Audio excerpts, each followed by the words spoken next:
Hello student, welcome to my channel basic study note. This is Sandhya Saini. Student, आज जो हमारा topic start होगा वो चैप्टर 5 के पार्ट 2 से रिलेटेड होगा। इससे पहले हमने आपको प्रारंभिक रहतिया से रिलेटेड आपको कुछ जनरल एंट्रीज बताई थी, ठीक है। इसी के साथ में मैं आज आपको बताऊंगी पार्ट 2 में प्रारंभिक लेखी की पुस्तकें रोकड़ बही, ठीक है। तो रोकड़ बही किस तरीके से बनाई जाती है आज आप ये जानेंगे। सबसे पहले हमारा दे रखा है निम्नलिखित लेन देनों को साधारण रोकड़ बही में लिखिए। जैसा कि यहाँ पर दे रखा है फर्स्ट क्वेश्चन 2010 1 जनवरी रोकड़ शेष कितना दे रखा है 7600 रुपये। जनवरी 3 में सोहन से रुपया मिला 2500 रुपये। जनवरी 5 में गोपाल को भुगतान में दिया 50 रुपये। जनवरी 8 नगद माल बेचा 1300 रुपये। जनवरी 12 यानी कि फर्नीचर क्रय किया 5000 रुपये में। जनवरी 18 किराया दिया 750 रुपये। जनवरी 23 नगद खरीदा 1600 रुपये। जनवरी 28 नगद बेचा 2250 रुपये और जनवरी 31 वेतन दिया 1250। स्टूडेंट, जैसे कि मैंने पहले वीडियो में आपको समझाया था कि साधारण रोकड़ बही किसे बोलते हैं। साधारण रोकड़ बही जिसमें केवल धनराशि की बात की गई हो, ठीक है। तो इसी से रिलेटेड आज हम क्वेश्चन करेंगे। तो क्वेश्चन को ध्यान से देखिएगा, इसका सॉल्यूशन किस तरीके से किया जाएगा, ठीक है। साथ ही हम ये भी बताएंगे कि किस तरीके से हम ये बना सकते हैं। तो स्टूडेंट, ये आप फॉर्मेट देख रहे होंगे साधारण रोकड़ बही का। साधारण यानी सिंपल, रोकड़ कैश और बुक यानी कि किताब यानी बही एक तरीके से। तो स्टूडेंट, हिंदी में सिंपल कैश बुक को क्या बोला जाता है, साधारण रोकड़ बही। इसमें जो हमारे कॉलम होते हैं स्टूडेंट वो 10 कॉलम होते हैं। और किस तरीके से होते हैं, सबसे पहले date, particular, voucher number, LF यानी कि लेजर, अमाउंट डेबिट का, फिर इसी तरीके से date, particular, voucher number, LF, amount credit का, ठीक है। स्टूडेंट, आपने ये चीज़ देखी। तो किस तरीके से इसमें कितने कॉलम्स हुए ये जान लेते हैं। 1 2 3 4 5। तो यदि 5 हमारे डेबिट के हैं तो 5 हमारे क्रेडिट के रहेंगे। तो ये हमारे टोटल कितने हो जाते हैं स्टूडेंट, 10 कॉलम्स हो जाते हैं। तो आपने अभी देखा कि ये सिंपल कैश बुक का फॉर्मेट इसमें क्या क्या है, ठीक है। इसे मैं थोड़ा हिंदी में भी बता देती हूँ। डेट को बोलते हैं दिनांक, पार्टिकुलर विवरण, वाउचर नंबर आपका होता है जो लिखा हुआ होता है, यानी कि किसी भी इसमें जो संख्या होती है हमारा रोल नंबर या पृष्ठ संख्या, ये हमारा एक तरीके से क्या होता है, वाउचर नंबर में आ जाता है, ठीक है। अब उसके बाद में लेज़र हमारा पृष्ठ संख्या यहाँ पर आ जाता है, ठीक है, यानी कि खाता संख्या। ये हमारा पृष्ठ संख्या है, ये हमारा खाता संख्या है, ये हमारी धनराशि है धनी की, यानी कि यहाँ पे जो धनराशि ऋणी और धनी की दी जाती है, यानी ये पहली ऋणी की होगी और दूसरी धनी की होगी। फिर ऐसी वही सेम फॉर्मेट होगा, डेट यानी दिनांक, पार्टिकुलर विवरण, वाउचर नंबर पृष्ठ संख्या, LF हमारा क्या होता है, खाता संख्या। फिर उसके बाद में अमाउंट हमारा धनराशि यानी कि भुगतान की होगी। ये हमारी इधर वाली जितनी भी होती है ये प्राप्तियों की होती है, यानी कि ऋणी की, और ये इधर वाली धनी की होती है, ये भुगतान की होती है, ठीक है। मैंने इसे हिंदी में भी बता दिया, इंग्लिश में भी बता दिया। ये रिसिप्ट कहलाई जाती है डेबिट की, और इधर वाले क्रेडिट की हमारा पेमेंट कहलाई जाती है, ठीक है। इंग्लिश में पेमेंट बोलते हैं, हिंदी में भुगतान बोलते हैं, और जितनी भी रिसीव यानी कि प्राप्तियाँ होती हैं वो हमारी इस साइड आती हैं। अब जैसे कि मैंने आपको क्वेश्चन बोला था 2010, ठीक है स्टूडेंट, सभी स्टूडेंट ध्यान से देखेंगे कि इसमें पूरी वीडियो कंटिन्यू देखें, तभी आपको ये समझ में आएगा कि इसमें कैसे कैसे बनाया जाता है, ठीक है। तो सन हमारा दे रखा है 2010 मैंने यहाँ पर इस वाली डेट में भी लिख दिया और इस वाली डेट में भी लिख दिया, डेबिट एंड क्रेडिट दोनों में लिखा है। उसके बाद में स्टूडेंट हमारा जो दे रखा है वो रोकड़ शेष दे रखा है, जनवरी 1 में रोकड़ शेष। तो स्टूडेंट जो रोकड़ शेष है वो किस साइड आएगा, वो यहाँ पर आएगा। तो सबसे पहले मैं यहाँ पर लिख लेती हूँ जनवरी 1, ठीक है। रोकड़ शेष को क्या बोलते हैं स्टूडेंट, बैलेंस BD, ठीक है। अब अमाउंट में इसकी अमाउंट लिख लेनी है, कितनी है 7600 रुपये। इतना आप सभी को समझ में आया। इसी तरीके से स्टूडेंट हमें करना क्या है, यानी कि 3 जनवरी दे रखा है, सोहन से रुपया मिला। स्टूडेंट याद रखना, जहाँ पर कैश आ जाए वहाँ पर कैश का नहीं, उसका ठीक अपोजिट आता है। जैसे कि अभी मैंने एंट्री बोली है सोहन से रुपया मिला, तो एंट्री क्या बन जाती है, cash account debit to Sohan, ठीक है। तो टू सोहन आ जाएगा। तो कैश के कॉलम में ये कैश बुक है, तो कैश के कॉलम में कैश की एंट्री नहीं आती है, तो किसकी एंट्री आएगी यहाँ पर? सोहन की आएगी। ठीक है, तो कैश का नाम नहीं आएगा, किसका आएगा? ठीक अपोजिट आएगा, सोहन का। तो यहाँ पर हम लिख देंगे सोहन। तो स्टूडेंट इसके साथ में इसकी जनवरी ये डेट है 3 टू सोहन। सोहन की कितनी अमाउंट है यानी धनराशि है 2500 रुपये। अब आता है जनवरी 5 में गोपाल को भुगतान में दिया। ठीक है, गोपाल को दिया है तो गोपाल टू कैश होगा student, Gopal debit to cash. ठीक है, तो गोपाल डेबिट हो गया, तो यहाँ पर हम क्या लिखेंगे? जनवरी 5। ठीक है, मैंने कहा कि कैश नहीं आएगा, गोपाल टू कैश है। ठीक है, तो गोपाल कहाँ पर है? बाई साइड है, तो बाई साइड हमने क्या लिख दिया? गोपाल लिख दिया।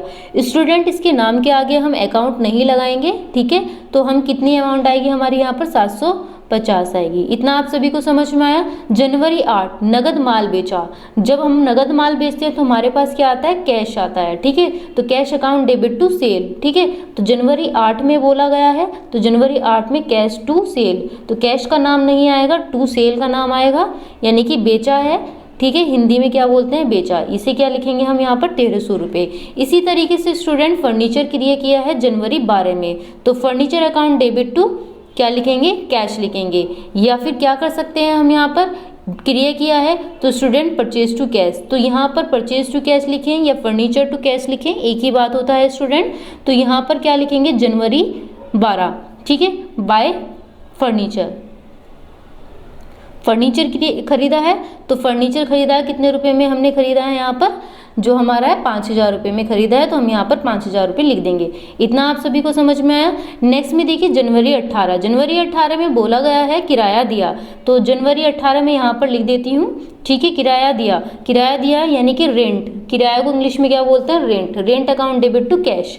ठीक है, मैंने कहा कैश नहीं आएगा, ठीक अपोजिट जो दे रखा है वो लिखेंगे, रेंट टू कैश, यानी रेंट बाई साइड लिखा हुआ है तो हम यहाँ पर बाई साइड ही डाल देंगे। ठीक है, इसी तरीके से जनवरी 23, इससे पहले मैंने आपको जर्नल एंट्री बनानी सिखाई थी। यदि आपने जर्नल एंट्री बनानी नहीं सीखी है तो आप इसे नहीं कर सकते हैं। इससे पहले आपको जर्नल एंट्री अच्छे से बनानी सीखनी होगी, तभी आप सिंपल कैश बुक बना सकते हैं, ये भी याद रखिएगा। अगर आपने जर्नल एंट्री नहीं सीखी है तो हमारी पहली वीडियो देखिए, उसमें हमने जर्नल एंट्री बनाना सिखाया हुआ है, आप उसे जर्नल एंट्री सीखें और उसके साथ फिर आप कैश बुक बनाएं के देखें। ठीक है, तो जब आप कैश बुक बनाएंगे तो आपको ये सब कुछ आसान लगेगा। ठीक है, इसके बाद में क्या दे रखा है स्टूडेंट? जनवरी 23 नगद खरीदा, यानी कि माल नगद खरीदा जाता है तो यहाँ पर purchase account debit to cash आएगा। ठीक है, तो जनवरी 23 में बोला है तो यहाँ पर क्या लिख देंगे हम? By purchase. इतना आप सभी को समझ में आया? इसमें कितना दे रखा है? 1600 रुपये, यहाँ पर हमने लिख दिया है। उसके बाद में स्टूडेंट जनवरी 28 में बोला है कि नगद माल बेचा है। ठीक है, जब नगद माल बेचा है तो हम क्या बनाएंगे स्टूडेंट? यहाँ पर जनवरी 28 कैश टू सेल, तो हमने यहाँ पर क्या लिख दिया? सेल लिख दिया। ठीक है स्टूडेंट, कितना लिखेंगे? 2250। इतना आप सभी को समझ में आ गया? उसके बाद में स्टूडेंट हमारा क्या आएगा? जनवरी 31 वेतन दिया। अब जनवरी 31 से वेतन दिया, यानी वेतन दिया, वेतन खाता डेबिट टू कैश, यानी कि रोकड़ आएगा हिंदी में, और इंग्लिश में क्या आएगा? सैलरी टू कैश आएगा। तो इसी तरीके से यहाँ पर जनवरी 31 में क्या लिखेंगे? बाय सैलरी लिखेंगे। ठीक है, सैलरी अकाउंट, यहाँ पर क्या आ जाएगा? 1250। स्टूडेंट आपने क्वेश्चन अच्छे से देखा, जर्नल एंट्री आपने बनानी सीखी, उसके बाद ही आपने क्या बनाया? ये कैश बुक बनाया है। ठीक है, तो कैश बुक अब आपको डायरेक्ट बनाना है, आपको पहले जनरल एंट्री नहीं पूछी गई है इसमें, तो जनरल एंट्री ना बना करके हमने सीधा क्या बनाया है? Simple cash book. ठीक है स्टूडेंट, इतना आप सभी को समझ में आया? ये स्टूडेंट हमने सारी यहाँ पे जितनी भी रोकड़ बही यानी जनरल एंट्री हमसे दी गई थी, हमने वो सारी यहाँ पर डाल दी है। तो स्टूडेंट अब हम क्या करेंगे? सबसे मेन बात, अब हम ये देखेंगे कि जो हमारा टोटल है उस टोटल को करेंगे। टोटल हमारा सबसे ज़्यादा किस साइड है? जिस साइड भी हमारा ज़्यादा है वो हम दोनों साइड लिखेंगे, फिर उसके बाद ज़्यादा वाली में से कम वाली अमाउंट को घटा करके हम यहाँ पर दिखाएंगे। ठीक है, तो यहाँ पर क्या है? 7600, 2500, 1300, 2250। तो स्टूडेंट यहाँ पे 7600 जो दे रखा है ना, इधर का हमारे ये सारी भी जोड़ेंगे तब भी हमारी अमाउंट नहीं बैठ पाएगी। तो मुझे लगता है इधर की सारी अमाउंट हमारी सबसे ज़्यादा है, तो इधर का ही टोटल हम पहले कर लेते हैं। 7600, 2500, 1300, 2250। तो स्टूडेंट हमारा जो टोटल इन सबको जोड़ के आ रहा है वो कितना आ रहा है? 13,650। ठीक है, इतना आप सभी को समझ में आया? 13,650। अब नेक्स्ट में मैंने कहा था ज़्यादा वाली अमाउंट दोनों साइड लिखनी है, तो दोनों साइड मैंने यहाँ पर लिख दी है। अब क्या करेंगे, अब ये कम वाली अमाउंट है 750, 5000, 750, 1600 और 1250। स्टूडेंट इन सबको हम जोड़ेंगे, जोड़ने के बाद में जो स्टूडेंट हमारा आ रहा है 9350 निकल के आ रहा है। 9350 जब हमने इन सबको जोड़ा 9350 आया, तो उसमें क्या करेंगे 13650 जो है उसमें से घटा देंगे, 9350 को हम इसमें से घटा देंगे। किस में से घटाएंगे, 13650 में से। तो घटाने के बाद स्टूडेंट जो हमारा आ रहा है वो आ रहा है हमारा 4300, ठीक है, 4300। तो हमारा ये क्या आएगा, बाय बैलेंस किसके नाम से आएगा, CD के नाम से, ठीक है। तो ये हमारा CD यानी कि कैरेट डाउन हो गया। स्टूडेंट इतना आपको समझ में आया? तो ये था हमारा आज का पहला क्वेश्चन, जो कि आपने समझा कि सिंपल कैश बुक किस तरीके से बनाई जाती है। इसी तरीके से स्टूडेंट आज हम डबल कॉलम वाले कैश बुक भी बताएंगे कि डबल कॉलम वाले कैश बुक आप कैसे बनाएंगे। अभी आपने सिंपल कैश बुक सीखी है, ठीक है। तो चलिए देखते हैं कि डबल कॉलम वाली बुक कैसे बनाएंगे। जैसा कि स्टूडेंट मैंने कहा था डबल कैश कॉलम वाली बुक यानी कि 2 खाने वाली रोकड़ बही। तो हम क्वेश्चन नंबर 5 करेंगे। यहाँ पर श्री राम गोपाल ने 1 अप्रैल 2010 को 10,000 रुपये लगाकर व्यापार आरंभ किया। इस माल में उनके निम्नलिखित लेन देन हैं, इनको 2 खाने वाली रोकड़ बही में लिखना है। 2 खाने वाली रोकड़ बही, इससे पहली वीडियो में मैंने बताया था 2 खाने वाली रोकड़ बही वो रोकड़ बही होती है जिसमें डिस्काउंट और कैश की अमाउंट दोनों आती है, ठीक है। तो कैश अमाउंट भी आएगी और डिस्काउंट अमाउंट भी आएगी। इसमें 2 चीज़ पूछी जाएगी और दोनों चीज़ हमें करनी है। तो क्वेश्चन है आज हमारा क्वेश्चन नंबर 5। यहाँ पर दे रखा है 2010 1 अप्रैल नगद माल खरीदा 3500 रुपये का, ठीक है। 4 अप्रैल नगद माल बेचा 1000 रुपये। 8 अप्रैल मोहन को दिए 400 रुपये, उससे छूट मिली 5 रुपये की, ठीक है। स्टूडेंट आप सभी को ये चीज़ दिखाई दे रहा है और समझ में भी आ रहा होगा, ठीक है। नेक्स्ट में देखते हैं। यहाँ पर अप्रैल 12 राम से प्राप्त हुए 300 रुपये, उसे छूट दी 10 रुपये की। अप्रैल 16 फर्नीचर खरीदा 600 रुपये का। अप्रैल 20 रामेश्वर दयाल को दिए 450, उनसे छूट मिली 10 रुपये की। अप्रैल 22 स्टेशनरी खरीदी 18 रुपये। अप्रैल 24 अरुण को 300 रुपये के पूर्ण भुगतान में दिए 290 रुपये और 30 अप्रैल वेतन दिया 200 रुपये का। तो स्टूडेंट ये था आज का हमारा क्वेश्चन, जिसका हम सॉल्यूशन करेंगे, डबल कैश कॉलम बुक वाली बनाएंगे, ठीक है। तो चलिए देखते हैं किस तरीके से बनती है हमारी ये डबल कॉलम कैश बुक, ठीक है स्टूडेंट। तो पहला क्वेश्चन आपने अभी देखा कि इसमें सबसे पहले क्या दे रखा है, 1 अप्रैल 2010 जिसमें 10,000 रुपये लगाकर व्यापार आरंभ किया गया है, ठीक है स्टूडेंट। तो हम सबसे पहले क्या लिखेंगे, 2010 लिखेंगे। डेट में 2010 मैंने यहाँ पर लिख दिया और 2010 मैंने यहाँ पर लिख दिया। तो आसान है, ये चीज़ मैंने आपको पहले भी बताई थी, ठीक है।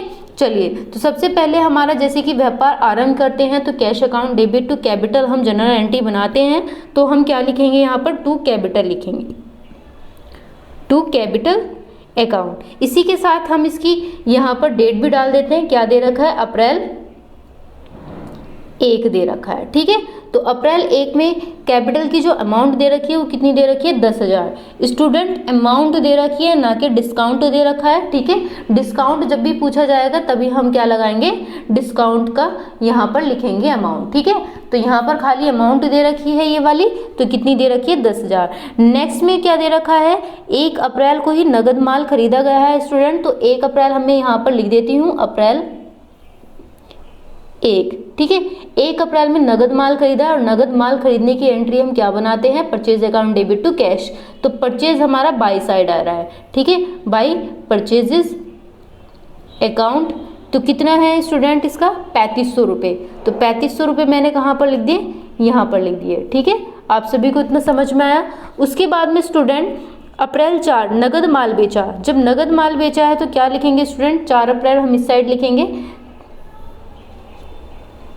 4 अप्रैल। तो स्टूडेंट 4 अप्रैल मैंने यहाँ पर लिख दिया। जब भी कोई माल बेचा जाता है तो हमारे पास क्या आता है, कैश आता है, और 2 हम क्या कर देंगे, सेल कर देंगे, ठीक है। याद रखना स्टूडेंट यहाँ पर भी कैश ही दे रखा है, तो कैश के अकाउंट पे हम कैश का नाम नहीं लिखेंगे, उसका ठीक अपोजिट लिखेंगे। तो कैश टू सेल, ठीक है। एंट्री हमारी क्या बन रही थी, cash account debit to sale, तो टू सेल आ रहा है बार बार, तो टू सेल हमने यहाँ पर लिख दिया है। इतना आप सभी को समझ में आ रहा है, ठीक है। तो अमाउंट कितनी थी इसकी, 1000 थी, और 1000 हमने कहाँ पर लिख दी, इसकी अमाउंट में लिख दी। नेक्स्ट में हमारा दे रखा है 8 अप्रैल, मोहन को दिए उससे छूट मिली, तो स्टूडेंट मोहन को दिए हैं तो हमारा मोहन को दिए बाई साइड आने वाला है, तो बाई अप्रैल कितना है हमारा 8 है, ठीक है। तो मैंने यहाँ पर 8 अप्रैल लिख दिया है बाय मोहन, मोहन को मिला है तो Mohan debit to cash to discount, ठीक है। अब इस बार डिस्काउंट भी दे दिया है साथ में, तो अमाउंट कितनी थी 400 रुपये की, और डिस्काउंट कितना था 5 का।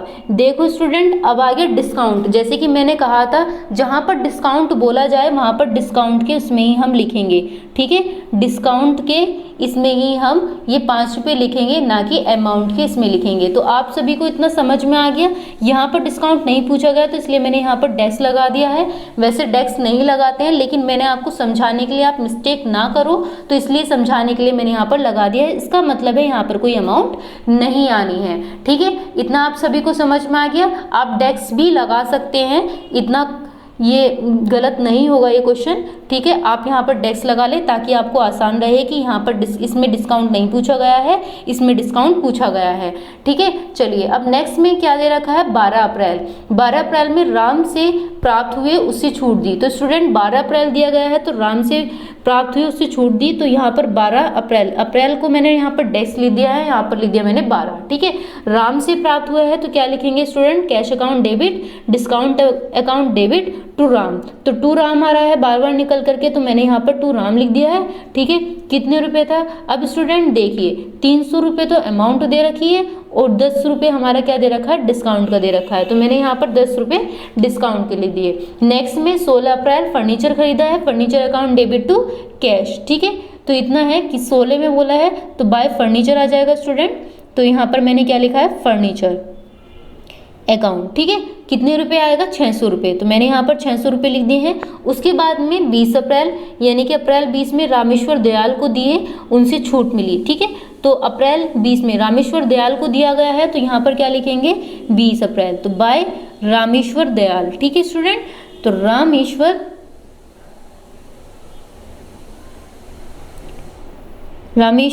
दयाल,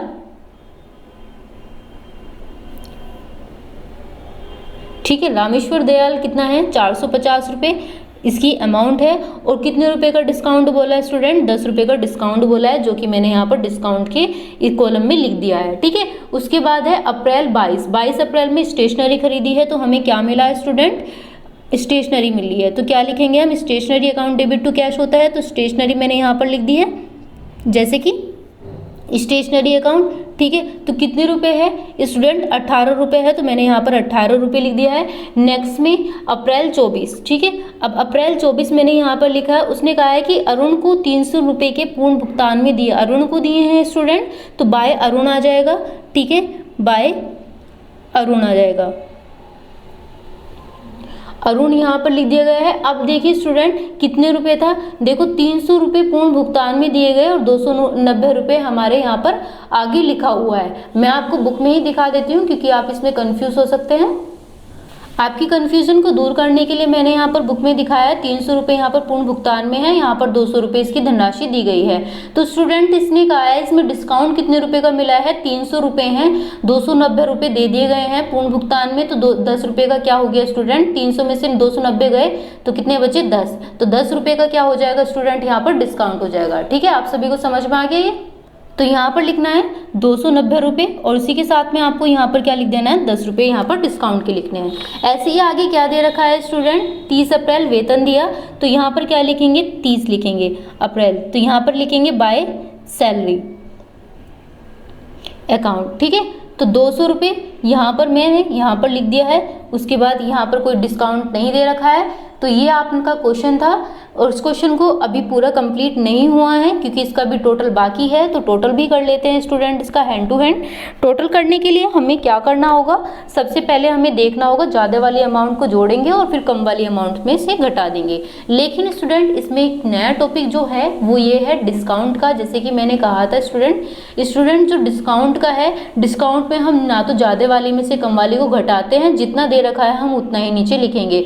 यानी कि इस साइड 10 दे रखा है तो हम नीचे 10 ही लिखेंगे और इस साइड कितना दे रखा है 5, 10 और 10, ठीक है। यानी कि 10 10 20, 20 और 5 25, तो 25 रुपये नीचे लिखेंगे। तो इसमें हम ना तो घटाएंगे ना ही हम जो क्या करेंगे एक दूसरे के इसमें कंपैरिजन करेंगे कि इसको ज़्यादा मिला है इसको कम मिला है, ठीक है। तो यहाँ पर हमें क्या करना है, सिर्फ डायरेक्ट अमाउंट लिखनी है, इसमें 10 की लिखनी है तो इसमें 25 की। बाकी अमाउंट में से हमें जरूर घटाना है ज़्यादा वाले में से कम वाली को, ठीक है। तो इतना आप सभी को समझ में आ ही गया होगा स्टूडेंट। तो चलिए हमारा यहाँ पर ये जो दे रखा है इसको कर लेते हैं दोनों का टोटल।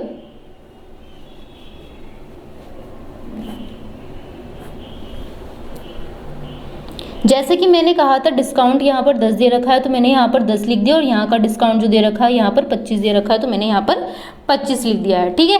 मैंने कहा ज़्यादा वाले में से कम वाले को घटाना है, यहाँ पर 10,000 है, यहाँ पर 1,000 है और यहाँ पर 300 है। तो स्टूडेंट सबसे बिग अमाउंट 10,000 है, अगर हम इन सबको भी जोड़ेंगे तब भी हमारा 10,000 नहीं होने वाला है, ठीक है। तो 10,000, 1,000, 11,000 यानी कि 300, 11,300 मैंने यहाँ पर दोनों साइड लिख दिया है। मैंने कहा था ज़्यादा वाली अमाउंट हम दोनों साइड लिखेंगे और उसमें से कम वाले अमाउंट को घटा करके हम यहाँ पर दिखा देंगे, ठीक है। तो कम वाली अमाउंट क्या है हमारे स्टूडेंट, यहाँ पर आप देख रहे होंगे 3500 रुपये, 400 रुपये, 600 रुपये, 450, 18, 290 और 200। यदि हम इन सबको जोड़ेंगे तो जोड़ने के बाद स्टूडेंट हमारा आ रहा है 5,458, ठीक है। 5,458 आ रहा है और ये 5,458 क्या करना है 11,300 में से घटाना है। 11,300 में से जब 5,458 घटाएंगे तो स्टूडेंट हमारा जो निकल कर आ रहा है वो आ रहा है 5,842, ठीक है।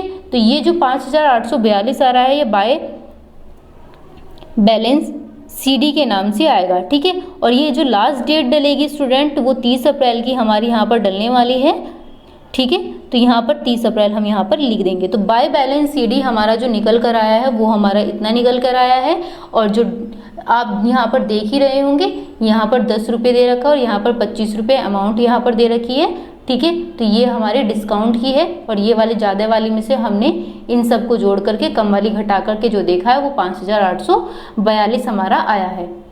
तो स्टूडेंट जैसे मैंने कहा कि बाय बैलेंस CD हमारा ये बैलेंस निकल कर आया है, शेष बचा हुआ।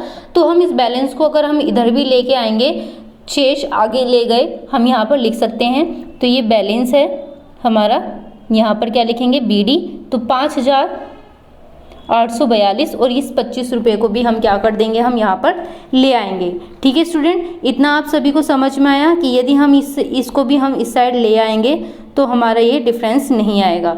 तो यहाँ पर डिस्काउंट यहाँ ही रहने देंगे, तो 5,842 हम यहाँ पर ले गया है, शेष हमारा आगे ले गए। यदि आपको कन्फ्यूज़न हो रहा है कि मैंने फर्स्ट क्वेश्चन में ये चीज़ नहीं लिखवाई है, शेष आगे ले जाने वाली सिस्टम नहीं लिखवाया है, ठीक है, तो आप लिख सकते हैं क्योंकि यहाँ पर मैंने बाय बैलेंस हमारा निकल के आया था, ठीक है। तो हम यहाँ पर टू बैलेंस भी कर सकते हैं, टू बैलेंस BD, ठीक है। और टू बैलेंस BD की अमाउंट स्टूडेंट यहाँ रहेगी क्योंकि यहाँ पर हमारी थोड़ी सी जगह नहीं है तो मैं यहाँ पर लिख देती हूँ 4300 रुपये। तो इस तरीके से स्टूडेंट आप लिख सकते हैं, ठीक है। तो ये थी हमारी सिंपल कैश बुक और डबल कॉलम कैश बुक। तो स्टूडेंट अगर आपको हमारी वीडियो पसंद आई तो वीडियो को लाइक कीजिए, सब्सक्राइब कीजिए और कमेंट बॉक्स में ज़रूर बताइएगा कि वीडियो आपको कैसी लगी, ठीक है स्टूडेंट। Thank you.